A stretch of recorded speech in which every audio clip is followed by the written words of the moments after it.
சென்னையை அடுத்த வண்டலூரில் மாநகர பேருந்தில் ஏறிய முதியவரை ஓட்டுநர் நடத்துனர் தாக்கும் வீடியோ காட்சி வெளியாகி இருக்கிறது. அண்மை செய்தியாக பார்க்கிறோம். பேருந்தில் முதியவர் இருக்கையில் அமர்ந்தவரை நடத்துனர் இங்கே அமரக்கூடாது என கூறியதாக தகவல் வெளியாகி இருக்கிறது. பேருந்தில் ஏறிய முதியவருக்கும் நடத்துனருக்கும் இடையே வாக்குவாதமும் ஏற்பட்டிருக்கிறது. அந்த காட்சிகளை பார்க்கிறோம்.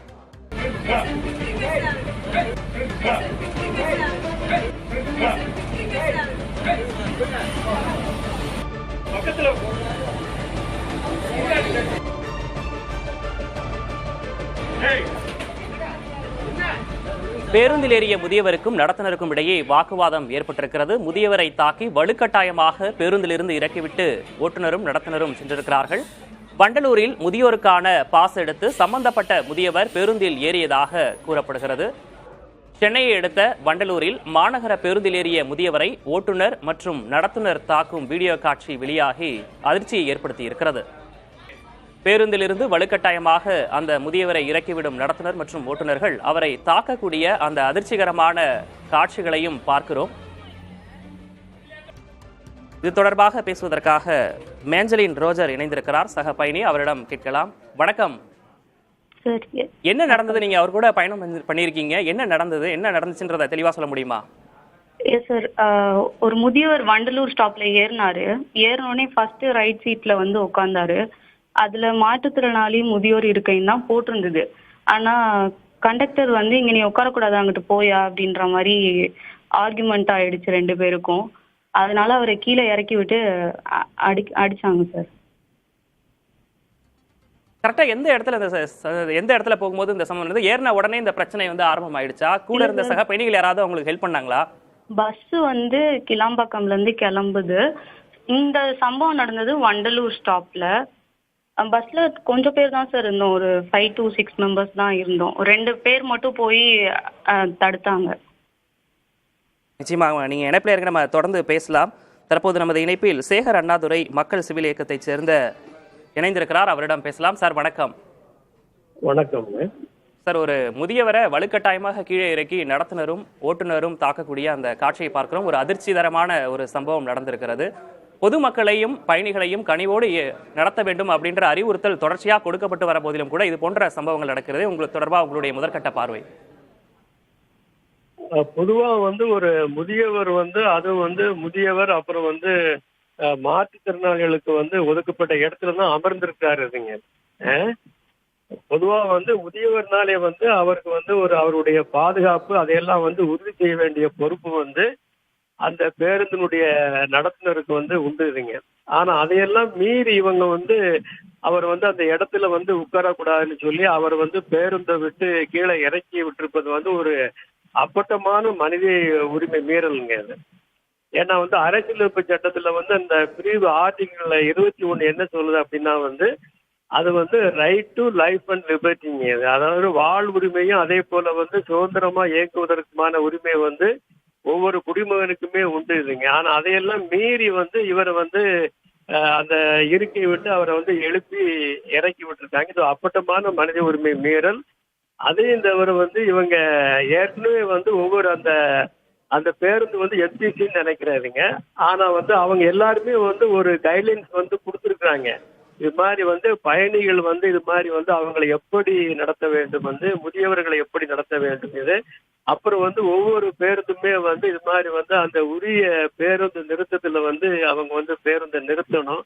அதையெல்லாம் மீறி வந்து இவங்க வந்து ஒரு முதியவர்னு பார்க்காம வந்து அவரை அடித்து, அது குறிப்பா வந்து அவர் மேல வந்து கெட்ட வார்த்தைகளை பயன்படுத்தி அவரை அடித்து கீழே இறக்கி விட்டுருக்காங்கன்னா வந்து இது மிக ஒரு கவலை தரக்கூடிய ஒரு செய்தி. ஏன்னா வந்து ஒரு இரக்கமில்லாத ஒரு நடவடிக்கை இதுங்க.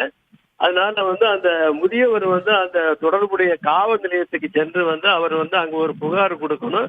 அதையும் தவிர வந்து அந்த எம்பிசினுடைய மேலாண்மை இயக்குனருக்குமே வந்து அவங்க வந்து இது குறித்து வந்து ஒரு புகார் கடிதம் வந்து எழுத வேண்டும். அதையும் தவிர வந்து இவங்க நுகர்வோர் நீதிமன்றத்திலே கூட, ஏன்னா இவர் வந்து ஒரு பயணச்சீட்டு இல்லாட்ட வந்து அதுக்கு உண்டான ஒரு பாஸ் வச்சுதான் அவர் வந்து அந்த பேருந்துல வந்து ஏறி இருக்கிறாரு. இது அதையெல்லாம் கணக்கில் எடுத்து பாக்குறப்ப வந்து அவர் வந்து ஒரு நுகர்வோர் நீதிமன்றத்துல கூட வந்து அந்த பெரியவர் வந்து வழக்கு தொடுக்கலாம். அப்புறம் இன்னொன்னு வந்து அந்த சம்பவத்தை வந்து இவங்க வந்து அந்த காணொளி எடுத்தவங்க வந்து அந்த பொண்ணு சொல்லுச்சு.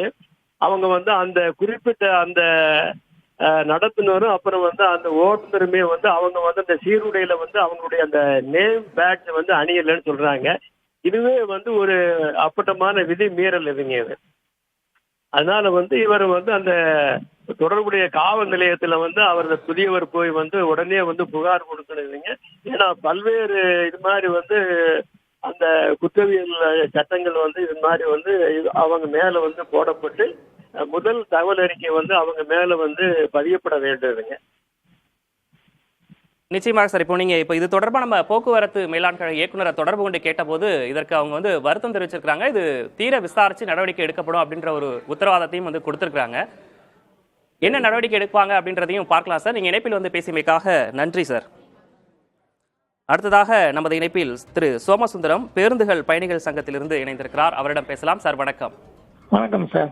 சார், இது போன்ற சம்பவங்கள் தற்போது அவ்வப்போது நடந்து கொண்டே இருப்பதை பார்க்க முடியுது. இது கடுமையான நடவடிக்கை எடுத்தா மட்டும்தான் இதற்கு வந்து ஒரு தீர்வு எட்டப்படுமா?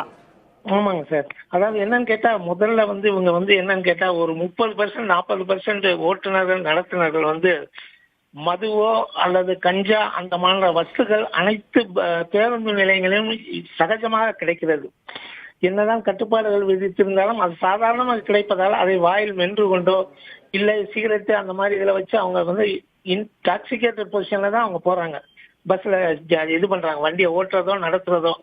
அதை வந்து இவங்க வந்து அந்த இதை வச்சு அந்த டிராபிக் போலீஸ் மாதிரி செக் பண்ணணும்னு ஒரு மேண்டேட்டரி ரூல் கொண்டு வர்றாங்க. பட் அது எந்த ஒரு பஸ் ஸ்டாண்ட்லயும் அதை இவங்க வந்து ஃபாலோ பண்றது கிடையாது. எந்த டிரைவர் கண்டக்டரையும் டெப்போல பஸ் எடுக்கும் போதோ இல்ல பஸ் ஸ்டாண்ட்ல இருந்து வித் பேசஞ்சர் வெளியே போகும்போதோ செய்யறது கிடையாது. முதல் பாயிண்ட். ரெண்டாவது பாயிண்ட் வந்து வார்த்தைகள், அவர்கள் விடுற வார்த்தைகள் வந்து கொஞ்சம் நஞ்சம் இல்ல, மிக அசிங்கமாக. அதாவது ஏறின பிறகு டவுன் நகர் பேருந்துகளையும் சரி வெளியூர் பேருந்துகளையும் அவர்களோட வார்த்தைகள்லாம் காது குளிர கேட்க முடியாது சார். அந்த அளவுக்கு இருக்கு. மூணாவது வந்து எனக்கு தெரிஞ்சு பிரைவேட் பஸ்கள்ல வந்து அவங்க நேம் பேட்ச் அணிஞ்சிருக்காங்க. ஆனா கவர்மெண்ட் பஸ்கள்ல வந்து யாருமே நேம் பேட்ச் அணிஞ்சது கிடையாது. நீங்க எந்த பஸ்ல நீங்க சென்னை எடுத்துக்கிட்டாலும் எந்த ஊர்ல எடுத்து பாத்தீங்கன்னாலும் நேம் பேட்சே இருக்காது. அது அவங்கள அணிய வைக்கிறதுக்கு வந்து மேனேஜ்மெண்ட் ஏன் அது ஒரு இதுவா இருக்கிறாங்கிறது புரியல. முன்னையாவது அனைத்து மண்டலங்களுக்கும் வந்து இவங்க ஓன் ஆபீசியர்ஸ் தான் ஜிஎம்ஆவும் எம்டியாவும் இருந்தாங்க.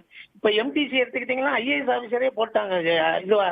பட் அவங்க வந்து ஃபீல்டு விசிட் அந்த மாதிரி பண்ணி இது என்ன பண்றாங்க ஏது பண்றாங்கன்னு பண்ணாம சீட் ஒர்க் மட்டும் தான் பண்ணிக்கிட்டு இருக்கிறாங்க. அதனால இது அதிகாரிகள் மேலேயும் இதுல வந்து ஒரு குறைபாடு இருக்குங்கிறத வந்து தெரிவிச்சுக்க விரும்புறேன். மூணாவது வந்து இப்ப அந்த லாஸ்ட் வீக் கூட அந்த டோர்லாம் க்ளோஸ் பண்ணாம ஒரு குழந்தை இறந்து கீழே விழுந்து பெரிய பிரச்சனை ஆகி போனது. அந்த மாதிரி இவங்க எந்த விதமான ப்ரிகாஷனரி மெஷர்ஸ் எடுக்கிறது இல்ல. பஸ் ஸ்டாப்லாம் அந்த டெசிக்னேட்டட் பஸ் ஸ்டாப்ல ஏத்துறது இல்ல. ஸ்கூல் போற பிள்ளைங்க நிறைய நின்றுருந்தா அதுங்க ஓடி போய் ஃபுட்பால்ல ஏறும்போது அப்பவும் பஸ் வந்து நகர்த்திக்கிட்டு தான் போறாங்களே தவிர நிறுத்தி ஒண்ணு ஏற்ற முடியாது, இறங்குங்க இல்ல போலீஸ் வர இருப்பேன்னு ஏதாவது அந்த கட்டுப்பாடுகளை கொண்டு வந்து அவங்க செய்யறது இல்லை. அதை விட்டுட்டு தேவையில்லாத இதுதான் பண்றாங்க. ஒருத்தவங்க பாஸ்ல போறாங்கன்னா நீங்க சொல்ற மாதிரி இந்த பாஸ்ல போறவங்களும் ஒரு இலக்காரமா பாக்குறாங்க. அவங்க சுதந்திர போராட்ட வீரராக இருக்கலாம், இல்ல வயது முதிர்ந்தவர்களா இருக்கலாம், ஏதோ ஒரு இதுலதான் அவங்க போறாங்க. போற போது வந்து கொஞ்சம் நஞ்சம் மரியாதை இல்லை. அதே நேரம் வந்து அவங்க ஆளுங்க வந்து அந்த பஸ்ல இருக்கிறவங்க வந்து ஃபேமிலியோட போனா கூட டிக்கெட் வாங்குறது கிடையாது. அது நிறைய இடங்கள்ல நீங்க பார்க்கலாம். கிராமங்கள்ல சர்வ சாதாரணமா பார்க்கலாம். ஒரு டிரைவரோ கண்டக்டரோ ஒரு கிராமத்துல குடும்பத்தோட இருந்துட்டு அவரு அடுத்த ஊருக்கோ இல்ல எங்கேயோ போனோம்னா அவர் மட்டும் அந்த யூனிஃபார்ம் சட்டை மாட்டிக்குவாரு, இல்ல அந்த கையில அந்த ஐடியை வச்சுக்கிடுவாரு. ஃபேமிலியோட டிக்கெட் இல்லாம கூட்டிட்டு போறாங்க. அதனால வந்து இதுல ஒரு அரசு வந்து கடுமையான நடவடிக்கை வேணும். வெறுமனே நம்ம வந்து புது பஸ்களையும் இவி பஸ்களையும் வெளியிடுறது அதை வந்து நடத்துறதுக்கு உருடான இதை விட முதல்ல இதை கட்டுப்பாடை கொண்டு வரணும். நீங்க வெளிநாடுகள்ல எல்லாம் பாத்தீங்கன்னா அதுல வந்து நம்ம 1% கூட ஃபாலோ பண்றது கிடையாது. என்னை பொறுத்த வரைக்கும் ரோட் சேஃப்டியா இருந்தாலும் சரி, பஸ் மெயின்டெனன்ஸா இருந்தாலும் சரி. நிச்சயமாக சார், இது போன்ற சம்பவங்கள் இனி நடைபெறாமல் எடுக்க கடுமையான ஒரு நடவடிக்கை எடுக்கப்பட வேண்டும், கட்டுப்பாடுகள் கொண்டு வரப்பட வேண்டும் அப்படின்ற விஷயத்தையும் முன் வச்சிருக்கீங்க. இணைப்பில் வந்து பேசியமைக்காக நன்றி திரு சோமசுந்தரம்.